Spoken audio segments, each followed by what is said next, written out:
Well, here it is, the Monday, May 24th edition of the Brownwood Lions Coaches Show. Joined in the studio by Brownwood Lions head football coach, athletic director Sammy Burnett. How are you, sir? Carl, I am worn out after a great weekend of fundraising for our kids. But all in all, another rainy Monday, I got a smile on my face. I know you do, because Phil won yesterday. That's what it is. Phil did one. Give me one for the 50 and above club. Gives us hope, doesn't it? That gives us hope. Of course, you mentioned the weekend, and it was. Friday night was a blast out at the ABC banquet. Talk a little bit about that. A lot of money raised for Brownwood Athletics. Man, I could spend the whole show talking about that night. I mean, Teddy's Brewhouse, it was the site. They had great food, great service. I mean, just treated everybody well. Had a great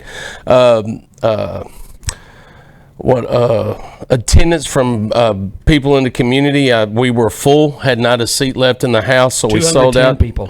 We sold that event out. Plenty of people buying raffle tickets, and we had several items to auction off. And honestly, we were concerned that some of those items we weren't going to be able to auction off. And man, I can't tell you how blessed we are with the people in the community and who bought what, and all the trips to Cabo and to St. Martin and the Argentina dove hunt and the rifles and the ammunition and I mean it's just dumbfounding. Our goal, and I don't know the numbers, I'm just going to throw out a low number right now, but our goal was to clear $10,000 for the supper or the banquet, and then $10,000 from the golf tournament.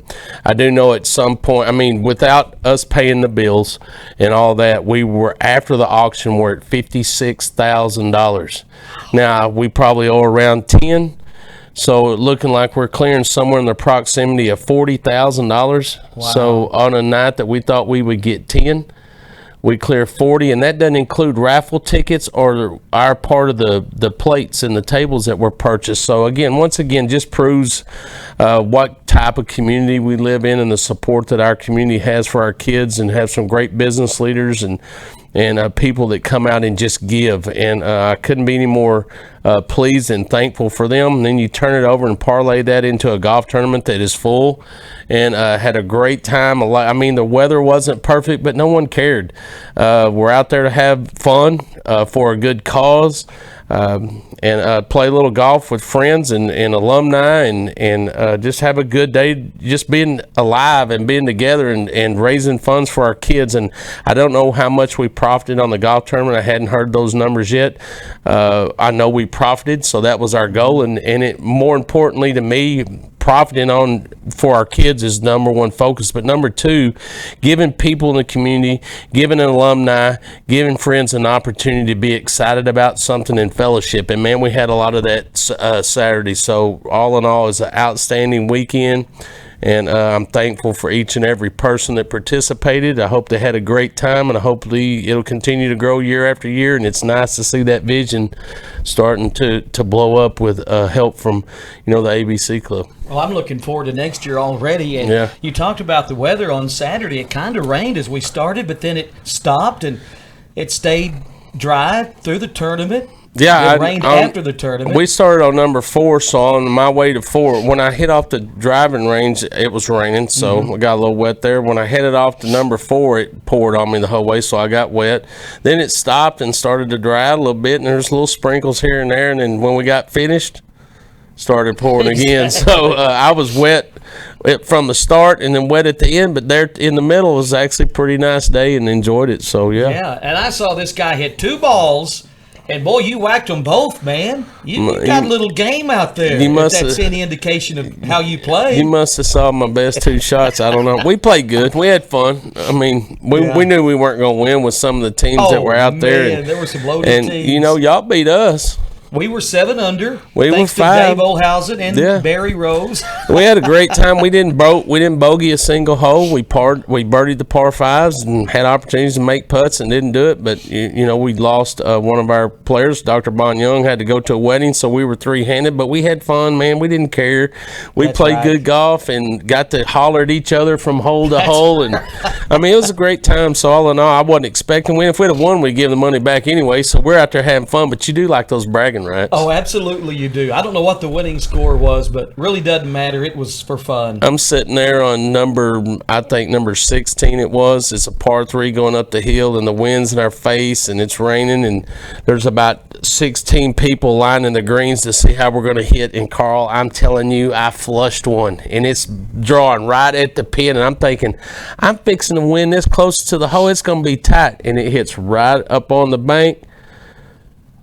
Sucks back all the way back down to the bottom of the green. I was like, man, that's the best shot I had hit all day. Yeah, you're talking about the par 3 that goes up the hill. Oh, yeah. It's 160, but it plays about 180. It was hunting. Yeah. And I'm like, I just want it in front of everybody.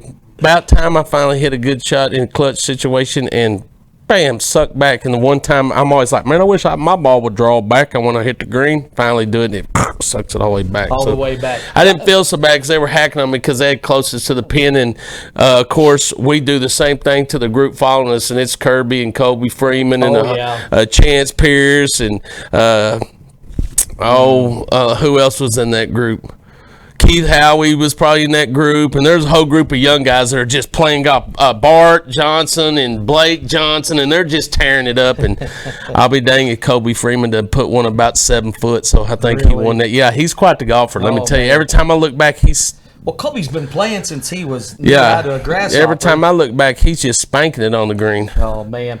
Yeah, they had some hole-in-one contests. One, there was a $5,000 cash and a big color TV, and I don't know if anybody got any of those. Nobody sure won the didn't. hole-in-ones. No, sir. All right. But it was fun. Great hats day. off to you guys and all the board and everybody that put that thing together. Yep. Jay Clark. Yes. Bart and Brad Jeton, Mark Besant, Roland Soto. I mean, the whole group of but that is our board group, and they did a great job of helping me get that thing going and really taking it and running with it because I don't have time. I meet and go to the meetings, and we meet together and all that. We're on the same page, but they really took it and ran with it, and, I didn't worry about it because I knew it was in good hands because I don't have the time to do some of that leg work.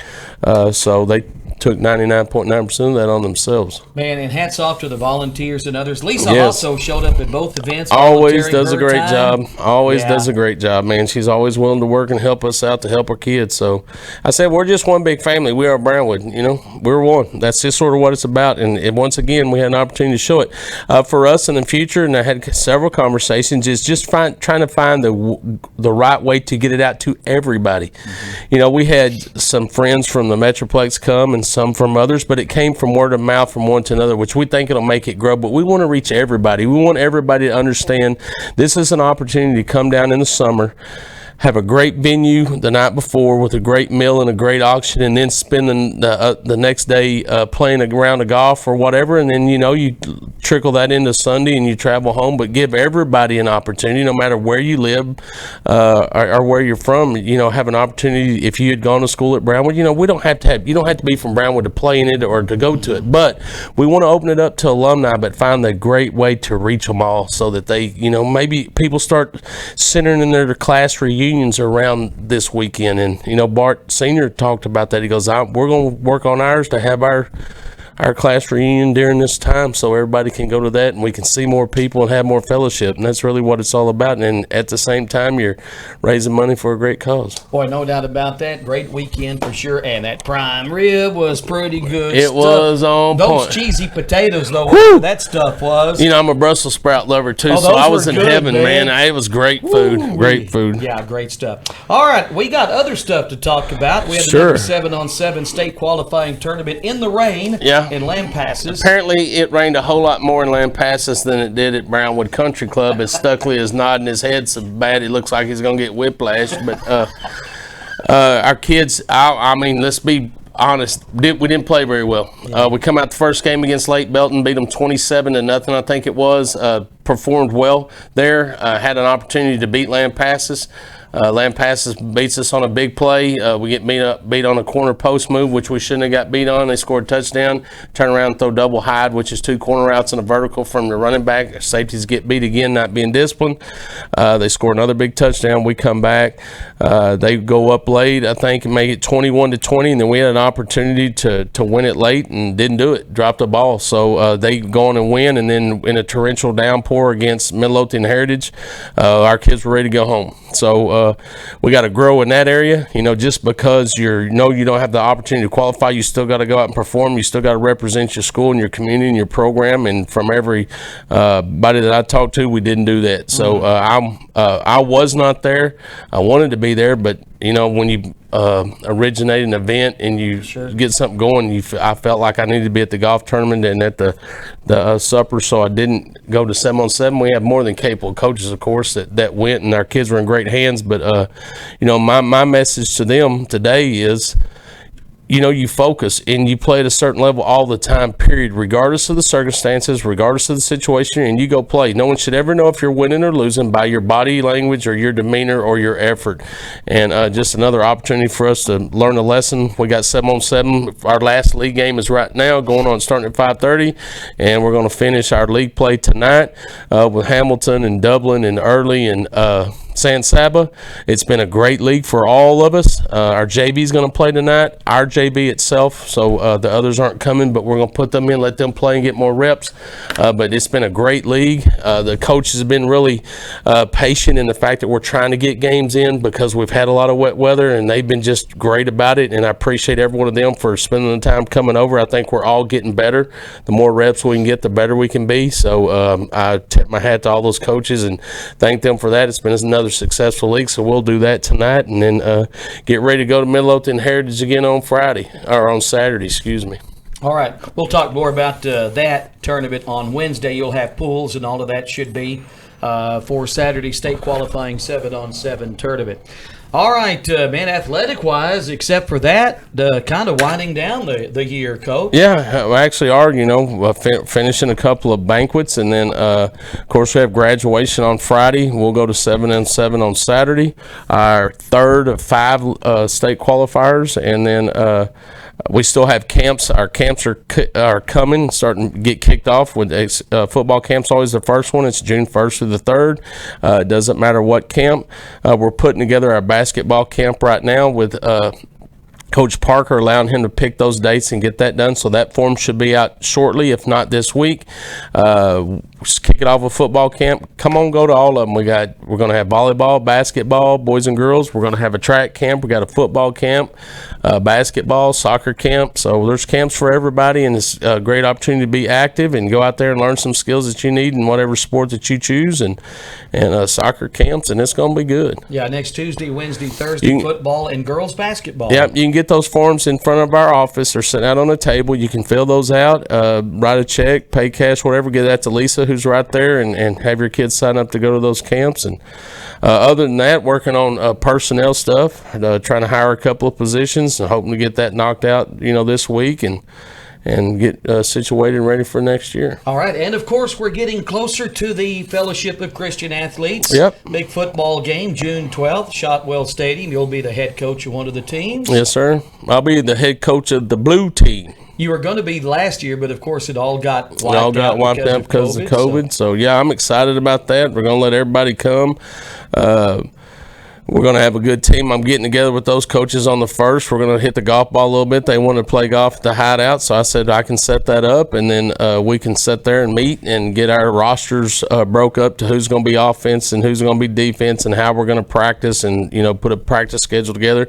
That should be pretty simple. We're all head coaches, so we know sort of how to put a schedule together, so that'd probably be pretty easy. It may turn into an arm wrestling match on who's playing offense or defense, but we'll figure it out. Oh, I know some of the kids on your team. You got a pretty good roster there. Yeah, we do. You got some big boys. You got a little speed. We do. And, we're not going to be bad. We're not going to be bad. Good. They can get past their coaching, they'll probably do pretty good.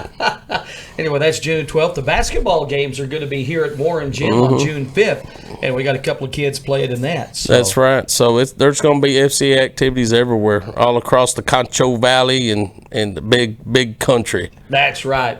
Hey, back to Phil Mickelson, oldest ever to win a major. Yep. How about that? He'll be 51 in a couple of weeks. Yep. How about old Phil? You got to tip your hat to him. On 16, he hits his drive 360 yards or something like that. 366. I'd have been driver, pitching wedge to get that far, but I'm only a year older than he is, or two, so Yeah. blah blah. know, I'm not a big Phil lover, but I mean, he's a classy person, and he is. He acknowledges his fans Yep. and likes them, unlike the other guy he was playing with, Yep, who but- said they had some names for some of the fans. Brooks Koepka, yeah, he's had knee surgery, and he was complaining that people were bad. I'm not. Quit complaining, and you probably made $500,000 this weekend. Exactly. Shut up! Like I'm gonna listen to you bellyache. I agree. And it wasn't the greatest exhibition of golf yesterday. There was some tough shots. Well, out the there. course is extremely difficult. It I tell you is. that I got. I better be quiet because I can talk forever. But what got me? I saw one round. I don't know which one it was. I saw Bryson DeChambeau, and I think it was Brooks Koepka. 198 yard pitching wedge. No, 196 pitching wedge, and then both of them on a par 3, 198 hit 9-iron. I'm like, who hits a 9-iron 198 yards? I don't care. Unbelievable. You have to have a gale force tornadic wind for me hit a 9-iron 200 yards. You can say, the wind. The 8 mile an hour, 10 mile an hour wind. Come on now. Yeah. That is absolutely mashing a golf ball. And you wonder why they're professionals. Yeah, those guys just hit it too far. I couldn't believe it. Unbelievable. DeChambeau goes driver pitching wedge on a par 5. Yeah, unbelievable. Whew. Yeah. But in my dreams, I hit the ball like that. Yeah. I just want to get it down the fairway Me next too. time. Play a bull. And of course, we had the what was it called at the Austin yesterday? The NASCAR. Circuits of America NASCAR. Chase Elliott is your winner. He was your winner. They ran it 14 laps short. They did that because number one, Chase is one of the most popular drivers in NASCAR, and he has yet to win. And two, Kyle Busch was coming. Was he? No, I'm giving Star a hard time. I like Chase Elliott too, but no, it was rain shortened 14 laps. But you think that's not much, but it's a 3-mile course. It takes a long time to run those laps. Geez. But oh wow. 20 turns, yep. So it was neat watching them run in the rain. It was pretty cool. And then Cole Custer run up underneath Martin Truex. They couldn't see. Martin Truex runs in the back of someone, didn't see him, and here comes Cole Custer at 180 miles an hour, runs underneath him like, hey, I'm just going to drive under you. So it's sort of crazy race. Wow. But we got to tip our hat to Chase Elliott and him getting the victory. That's your Monday evening NASCAR report. Texas Motor Speedway, June 13th, All-Star Shootout. Somebody's going to be there. Star hooked a brother up. know. KOXC What? hooked a brother up. There you go. We may have some more tickets. I'm going to be there. All right. That'll be fun. Yeah, it's going to be a great time. All right. Good stuff. And as you said, our NASCAR update for the Monday week. evening report. All right. Wednesday, we'll talk more about 7-on-7 and I'll have FCA brackets and all that for you come Wednesday. Sounds like a wiener to me, That's right. Coach. All right. What else have you got? I just want to thank everybody once again for coming out and participating and donating to a great cause. I'm looking forward to seeing the totals, and we're going to make sure we put those funds to good use and start looking at facility upgrades and anything that we can do there and things that we need for individual sports. So I'm excited about that, and I appreciate that. And then, of course, those that make this show possible, Auto Glass Magic, Avalon Custom Homes, Burner Auto Group, Syntex Body and Paint, Syntex Equipment Sales, Citizens National Bank, Dan Hill Containers, Dr. Bon Young, Dr. Pepper Bottling Company, Edward Jones Investments, Hendrick Medical, Howie Enterprises, Humphrey Pete's, Landmark Life, MC Bank, Painter & Johnson Associates, Smith & Sharp Agencies, Sonic Drive-In, Stanley Chrysler, Texas Bank, Weldon Wilson Electric, Western Bank, and Willie's Teas. You know, I just think after this weekend, a lot more people, including me, know a lot more about what the ABC Club is all about. Thank We've been goodness. educated. I've been trying to get that out. I mean, it's been around forever. It's built the Syntex Stadium, which is now Gordon Wood Stadium. It built the Snodgrass building, and once again, we're trying to help out the school district and raise the funds so we can, keep caught up with everybody else and get the facilities we need to give our kids a level playing field and an opportunity to be successful. All right. Coach, great stuff today. I appreciate you. I'll see you Wednesday. You bet. Have a great day, Brownwood. Brownwood Lions head football coach, athletic director Sammy Burnett here on the Coaches Show every Monday and Wednesday at this time on 101.3 KOXC. Also video streamed at KOXC.com and on the KOXC KBWD Facebook page.